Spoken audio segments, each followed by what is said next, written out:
I haven't spent a lot of time on social media this week, David, but I can imagine what it was like. And I can imagine, I'm sure, August of 2021 when Luke Doty got hurt, and I came into that thing and talked about it's not all doom and gloom.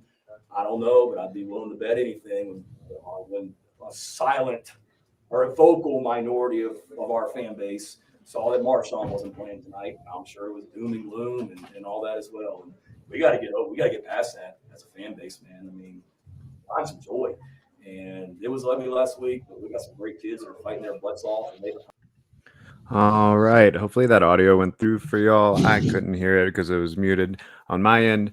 But anyway, this is the GamecockScoop.com podcast, the official podcast of GamecockScoop.com on Rivals. I'm Caleb. This is Alan. We're reacting to South Carolina's 38-27 win over Vanderbilt on Saturday, and figured we kind of start there. So after the game, Shane Beamer kind of talked about the doom and gloom surrounding the program, even though, I mean, if you look at it, right, that's 5 of the last 6 were wins, but a pretty ugly win, or a pretty ugly loss at home against Missouri, in which the offense struggled, kind of brought out a bunch of naysayers. And to be fair, I mean, if you get that win, you're probably in the top 20 right now going into this final stretch, and you're still sitting outside the top 25 because of that loss. You had the same record as Alabama. Right. So yeah, it's I don't know. What did you think, Alan? Like, do you think that South Carolina fans were wrong to be doom and gloom after the Missouri win? Do you think that this win somehow flips that narrative? Should we all just find some joy? Are we being overly critical? I think one of the things about just Beamer mentioned social media and just social media in general in 2022, nuance is kind of dead. Like, you can hit both here. You can be happy they won, happy they're going to a bowl game. That's not something to take for granted. Going to a bowl game 2 years in a row is difficult. I mean, we're seeing other schools Beamer mentioned. I mean, Texas A&M's 3-6 right now. Auburn is 3-6. Getting to 6 wins is difficult in the SEC. But also, yeah, I can understand why fans are not completely satisfied right now. And I can also understand why, if you've grown up watching South Carolina football for however many years, and you're more qualified to speak on that than I am, why you would have some doubt about things from time to time. Like, come on.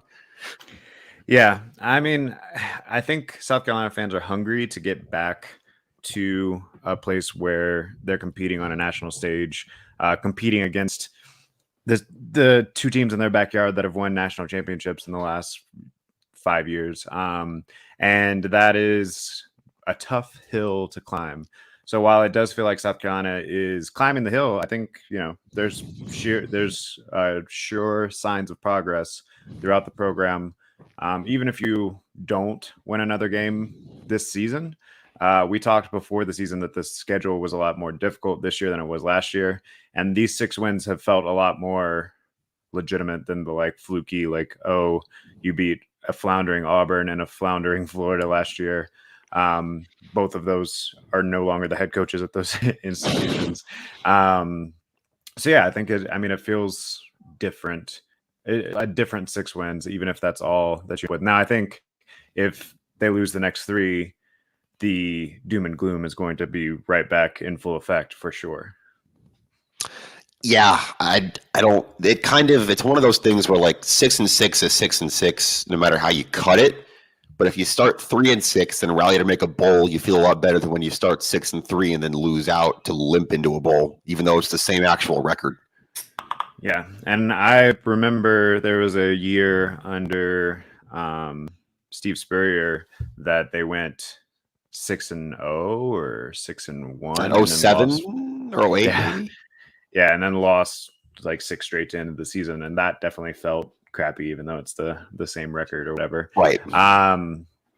So yeah, let's kind of start breaking down this game, and we can still talk a little bit more about what the rest of the season looks like as a result, or what we can take away as a result. But we talked heading into this game about how maybe it would be good, especially against an inferior opponent, to have to build a game plan without Marshawn Lloyd at the center of it.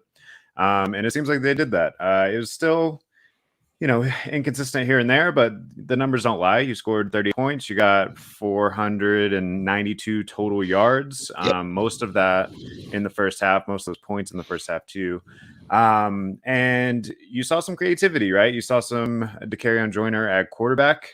He threw a touchdown pass, and that was a nice moment because you saw like how different of a factor having him play that Wildcat situation is than, I don't know, a CBS or somebody else that they've thrown back there throughout times this year. Is he's got experience as an actual quarterback, right? So his initial read on that play wasn't there, but he checked it down, found out Antoine Wells, and then after the Vandy defender fell down, Wells kind of did the rest.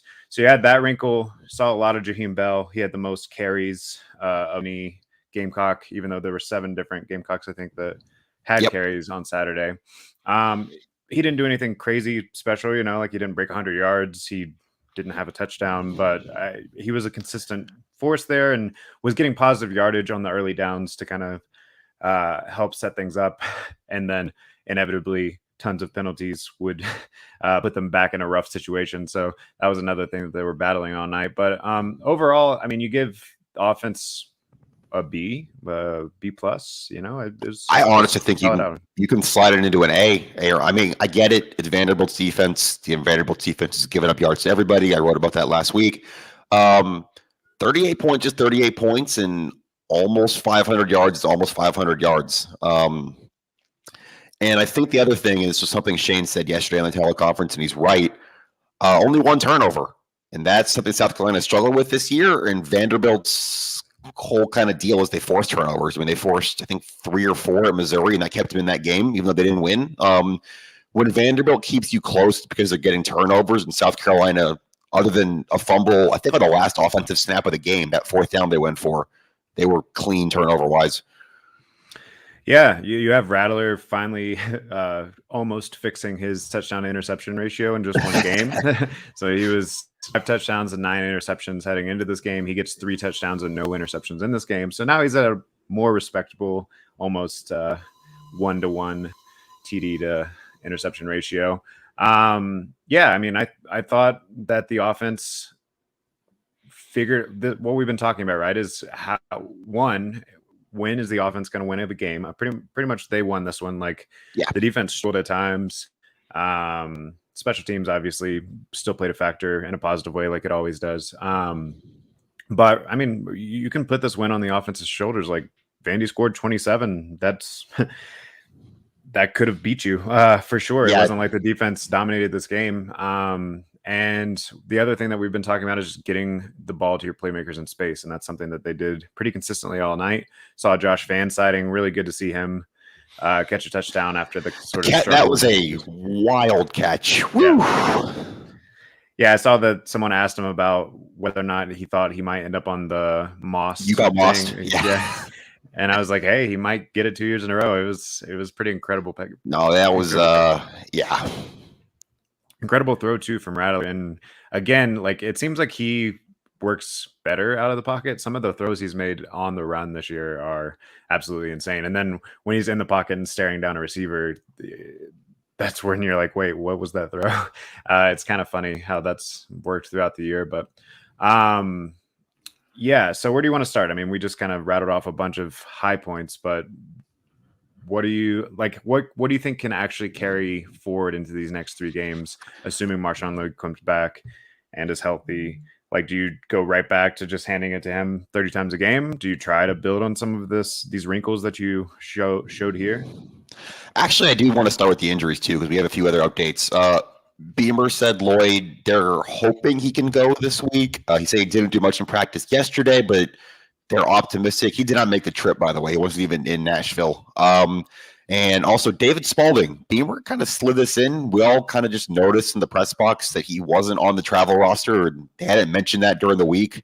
David Spalding is probably out for the year, Beamer said, with a foot injury. That makes the secondary really thin. We saw some real kind of mixing and matching in that game. We saw B.J. Gibson. We saw O'Donnell Fortune. B.J. Gibson getting an MRI on his hamstring today, by the way. Keep an eye on that. I'm trying to think. I think that's it for the injury updates. But I think what you can carry into this game, or from this game, and what you kind of mentioned, is being creative on offense.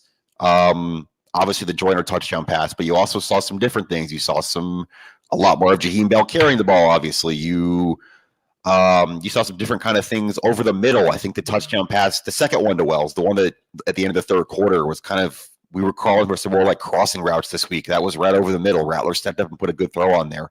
I think, I don't know, you're probably not putting up 500. I mean, maybe you could against Florida's defense, but I think you can take some creativity from this. Yeah, you had some explosive plays finally too, right? We talked about how the defense has had explosive plays throughout this year, which they did still force some turnovers. They were still opportunistic. They forced 4 turnovers, 2 of those in the first half, which led directly to 10 points. And the special teams obviously had the explosive play with the fake field goal, which was awesome. Talking Hemingway be getting some snaps at receiver. Hey, I mean, he's scored several 2-point conversions already. But yeah, so on offense, South Carolina had 15 plays of 15 plus yards, including touchdowns of 29, 68, 17, and 52 yards. So we saw a level of explosiveness from the offense that we haven't seen, at least in SEC play. I mean, we saw maybe a little bit of that against Charlotte and SC State, but an impressive performance overall. You could still argue that there was some consistency issues, especially in the second half. They couldn't get a lot going outside of the 1 touchdown drive. They kept shooting themselves in the foot a bit with penalties that they were having to overcome. But we also saw like a key moment, which is something that we saw versus Texas A&M and Kentucky, which is when Vanderbilt put pressure on this offense, they responded with a drive. So late in the third, early in the fourth, I can't remember exactly when it was, Vanderbilt got within 10, brought it 31-21, and then South Carolina put together their best drive, 12 plays, 65 yards, scored a touchdown, and that kind of put it to bed, basically, put the nail in the coffin. Yeah, I wrote it a little bit too. McGamer in the first half, same thing. Vanderbilt cut it to 17-14, and the offense went down and scored to get it back to 10. Every time they needed a play in this game, they got one. Maybe you did, maybe South Carolina fans who are doom and gloom, going back to our start, did. I never had a feeling Vanderbilt was seriously going to push to win the game, at least after like the first quarter when it was 0-0. Like I never got the sense they were in trouble, even though it probably looked closer on the scoreboard. Did you feel that? No, I mean, at least through most of the second half, I wasn't worried. I pretty confidently went ahead and started writing my story about halfway through the third or whatever, and didn't feel like I was going to have to change too much. Probably wish that you played a little bit cleaner in the fourth quarter as far as penalties. You had the weird fumble. You still gave up some chunk plays to Mike Wright, and that is going to be a factor this week. I mean, Anthony Richardson's playing out of his mind the last 3 games, and South Carolina hasn't shown much of a propensity to slowing down running quarterbacks the last couple of weeks. Beamer, I can't remember the exact quote. It was basically like Anthony Richardson at Florida's watching this game and is probably very excited. Like he went out and said that Saturday night in the post game. Yeah, Florida has a running quarterback. And we talked about it on the Thursday show, or I guess we did it Friday this week, but the pregame show this week about how this was a game where Vanderbilt could find things with Mike Wright, even though A.J. Swan's still their starter. He got knocked out hurt. That there was still a way to kind of do things with their offense. And, you look at the numbers, and Mike Wright finished with 43 rushing yards on 6 attempts. In some ways, you're almost lucky that Mike Wright only ran the ball 6 times, because you're probably going to see more than 6 quarterback runs Saturday in Gainesville with Richardson. And if he's ripping off 7 yards a chunk there, and then you're going to have issues. Yeah, you're definitely going to see that. And yeah, I mean, South Carolina just really struggled on defense all night against the run. You had Ray Davis, who had 20 carries for 167 yards. He was averaging 8.4 a carry. I honestly thought on a couple of different drives, Vanderbilt went away from him, and that's why the drive stalled. There was one drive in particular where I think they got into the red zone and just like started passing it on first down after Davis had gotten them there by just chunking off big run plays. So I don't know what they were thinking there. But yeah, and then like you said, Mike Wright also averaged 7.2 a carry. So tough night against the run for South Carolina's defense, especially on the perimeter, which is something we've been talking about pretty much all year. It seemed like they'd cleaned things up a little against Kentucky and A&M, especially against A&M because A-Chain can hurt you on the perimeter. But yeah, it just wasn't coming together tonight. I think some of that probably has to do with the safety problems as far as injuries, and that Spalding injury is going to be a major factor, I think, because I think South Carolina's best secondary package was when he was playing safety and DQ was playing nickel. So how do you go about doing that now if Spalding's out for the year? I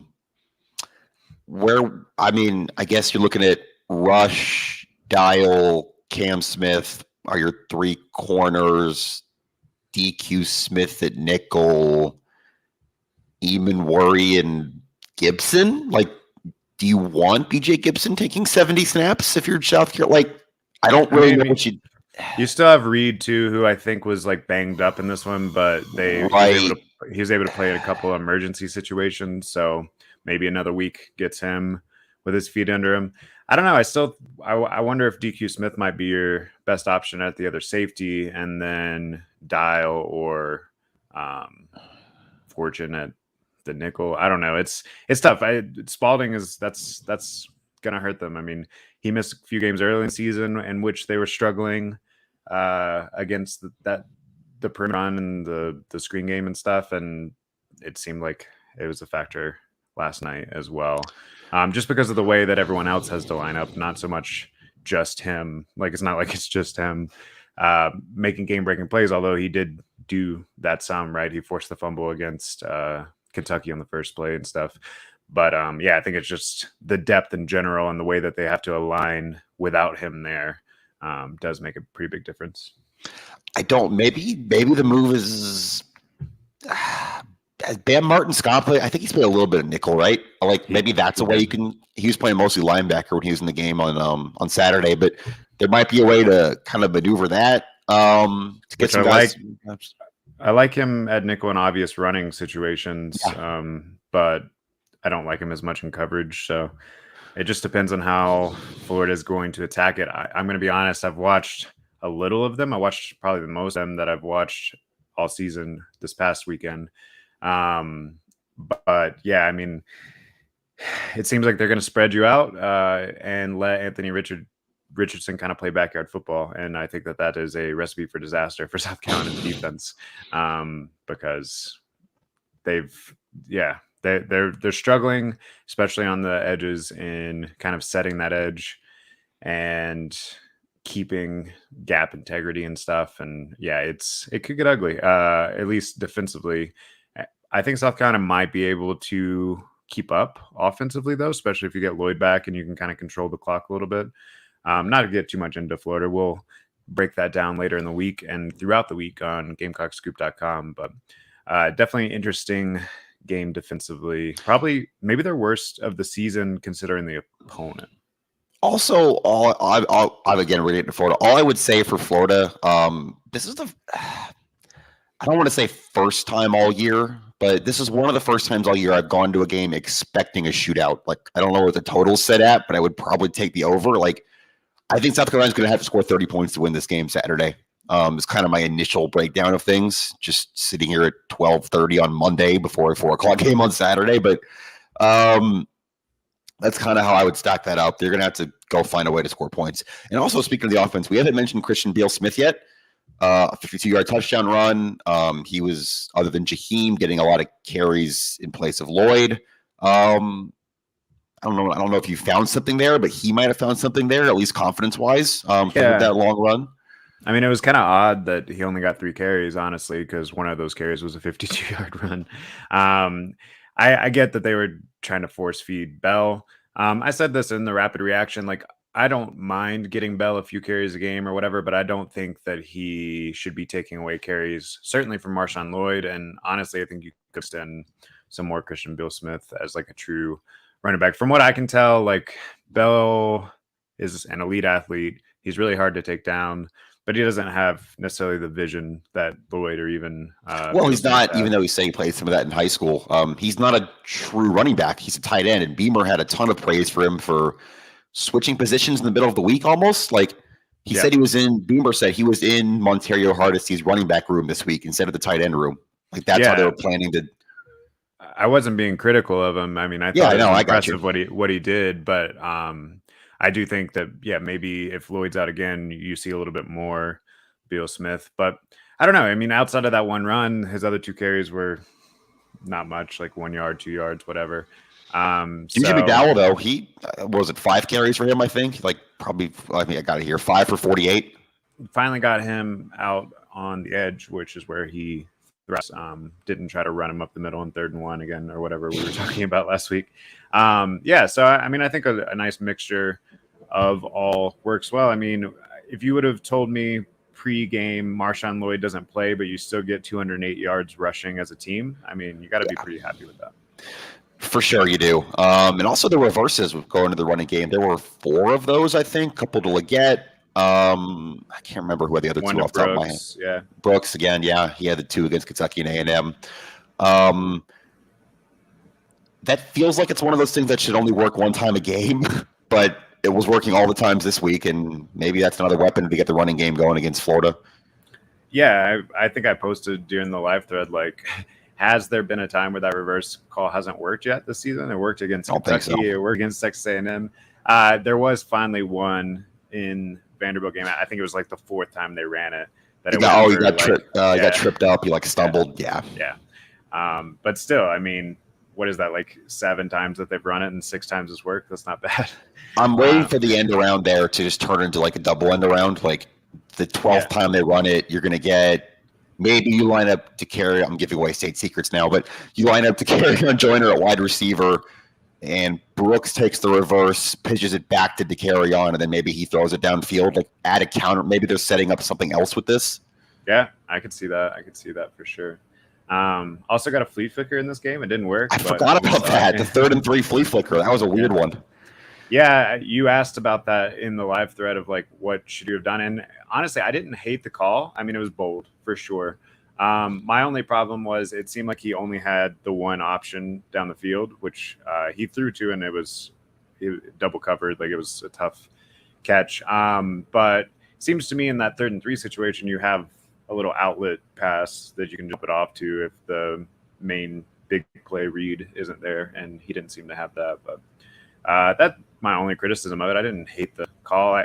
Hey, look, as boring as we can get sometimes, I prefer to get a little bit more creative if it sometimes results in not a good play, whatever. But no, they called every play in the book Saturday. That's pretty much what happened, and a lot more of them worked than didn't work.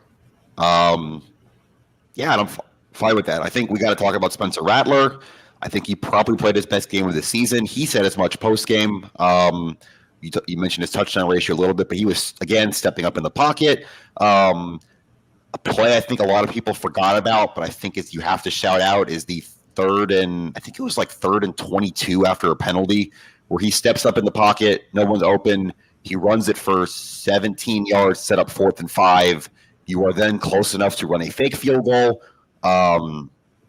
Kai Kroger throws to Tonka Hemingway for a 1st down. That's not possible without the play by Rattler before it. You have to kick that field goal if it's 4th and 10 or whatever. Yeah, that was actually a huge play. It was funny when he got up that he thought he got the 1st down, and I was like, he was like 5 yards short. Yeah. But I mean, maybe he thought it was still 4th and 10 or whatever, because I think it was 4th and 15 or 17 or 27, something. I don't know. They got into so many bad situations from holding calls and whatever else, chippy personal fouls calls. Yeah, the game got pretty chippy. Yeah. Before we move on from Rattler, because I do want to talk about the chippiness, I just think that this is hilarious, right? So he went 16 for 23, threw 3 touchdowns, 0 interceptions, 70% completion rating, or completion percentage. So his quarterback rating was a very solid 180.5.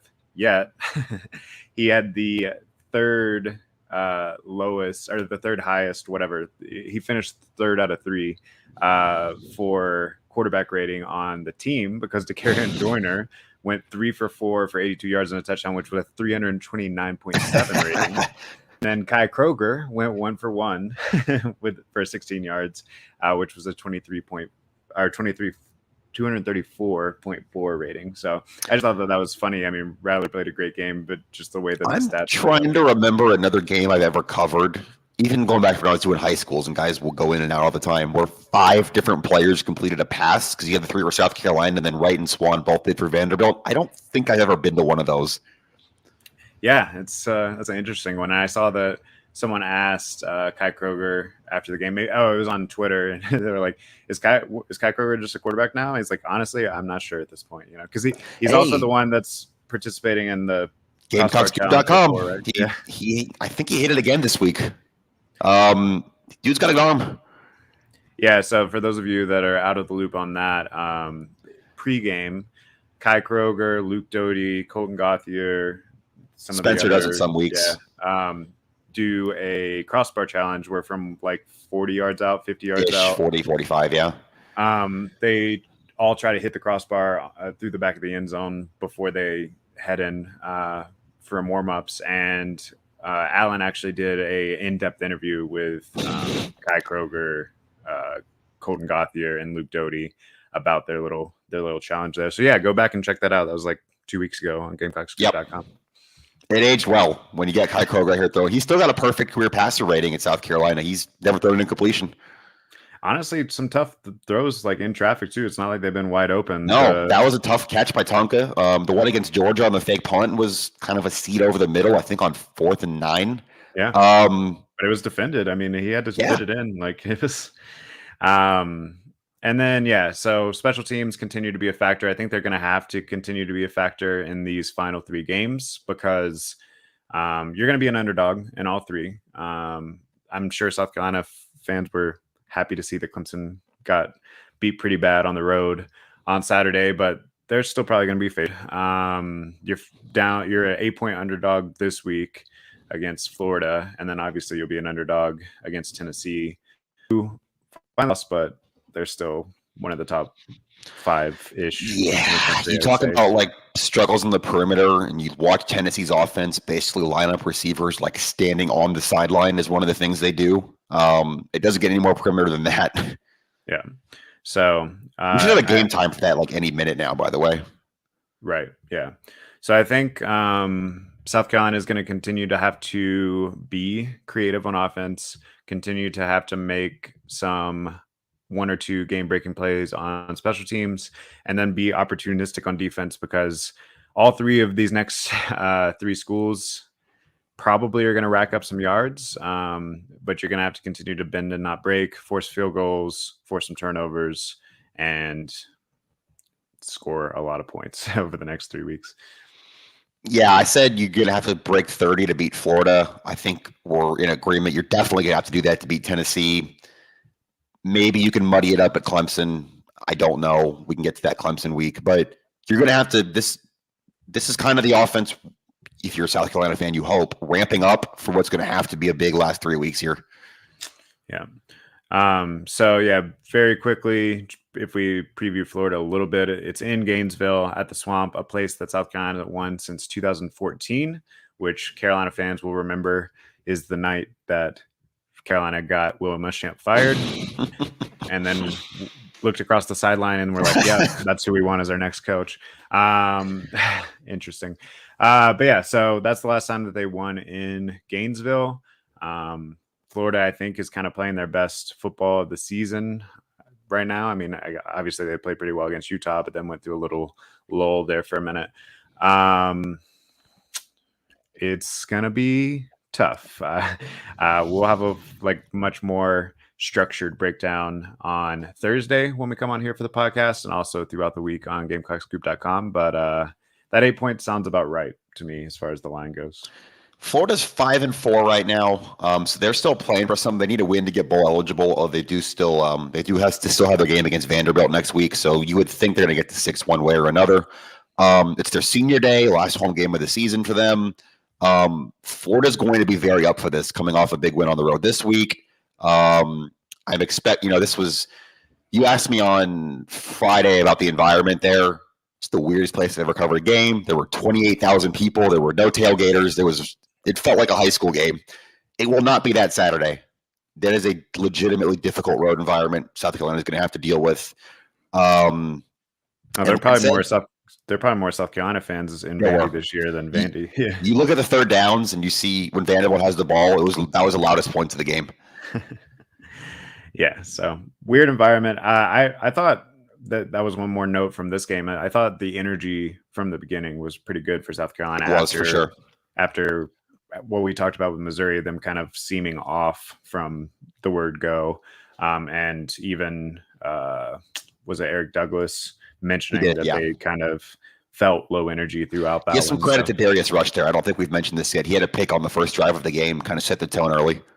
Yeah, which that very much reminded me of Kentucky as well. Mm-hmm. Same situation. So, yeah, they're just gonna. It seems like from week to week, if they make a big play early on special teams, defense, whatever, that they can kind of ride that momentum. And then against Mizzou, they just never got that spark from the word go. So, and you would like to think with a 3-game stretch here of on the road in Gainesville, with a chance to beat your win total or beat your regular season win total from last year, Tennessee at home on senior day, and then your biggest rivalry game, energy won't be a problem from here on in. You would certainly think there's no sleepy games left. There's no 4:00 Mizzou kickoff left. You know what I mean? Right. Yeah. And this game is really a moment to solidify your status as competing for that third spot in the SEC East right now. I mean, obviously the Mizzou loss didn't help you there, but record wise, you beat Kentucky. That's where they are right now. They're tied for third with Kentucky, I think. Right. And you have that tiebreaker. So that'd be huge for this point in the Beamer era. I don't think that we talked about it last week. I don't think we've reached the pinnacle or anything. And that's a big step. So you got a big opportunity on Saturday. I just think it's going to be a very, very tough game for sure. It's a tough game, but let's be honest, it's the most winnable one left on the schedule in the regular season, for sure. I'm not saying they can't find a way against Tennessee or Clemson. It's college football. We all just watched LSU beat Bama. We watched Tennessee score 13 points. But this is the most winnable one left. And I know I picked 7-5 before the year. And 7-5 probably involves winning this game. Yeah, that sounds about right. Quick bowl update. ESPN released their bowl projections today, and the two highest likelihood at the moment were the Vegas Bowl, which is what I am hoping for. Gamecocks Scoop takes on Vegas. And then, yeah, that'd be so fun. Had late enough nights in Nashville Friday and Saturday. And then the Gator Bowl was the other thing I saw mentioned. That's significantly less interesting to me. Yeah. It's Jacksonville. Right? Been there in a long. Who are the opponents there they have listed, just out of curiosity? For the Vegas Bowl, it was Washington. That'd be fun. That would be Michael fun. Penix Jr. And then for the Gator Bowl was FSU, which I think would also be fun. And South Carolina fans. Either of those would be interesting games. Yeah. I think South Carolina fans want revenge for the Marcus Lattimore game in, 2010, where he got knocked out on like the first drive, and then Florida State kind of had their way from there. But yeah, I think either of those are interesting. I'm still, other than Vegas, I'm kind of rooting for the Liberty Bowl. I'd like to go to Memphis. You get a Big 12 opponent there, maybe Kansas. I know you've got a Kansas friend. Kansas got bowl eligible over the weekend. I'm looking at Brett McMurphy's now. Here's an interesting one. The Action Network, Brett McMurphy, has South Carolina in the Texas Bowl, which is in Houston, against Oklahoma. We get a Shane Beamer Bowl. That would be cool, and I might travel up for that one too. That's Houston, like a short flight for me. Yeah, there's some options here, but you can start looking at them now if you're a South Carolina fan. You got 6 on the board, or you go back to Music City. On New Year's Eve. Yeah. Oh boy. All right, so definitely go check out GamecocksScoop.com. We have a couple. Go ahead. Well, you want to throw in some basketball stuff before we get out of here? We got women's basketball opener tonight and the men's opener tomorrow. Yeah, so big week. Both basketball teams getting started. We'll have coverage on GamecocksScoop.com for those. And then Friday, men play Clemson, right? Men play Clemson Friday night. Yeah. What are you looking for? Like out of either of these? I mean, the women, it kind of speaks for itself. They're going to be incredible. We kind of know what the deal is there, even though, of course, you still want to see it in action in an actual game. Men's wise, what are you looking for in the first actual game of the Lamont Paris era tomorrow night against South Carolina State?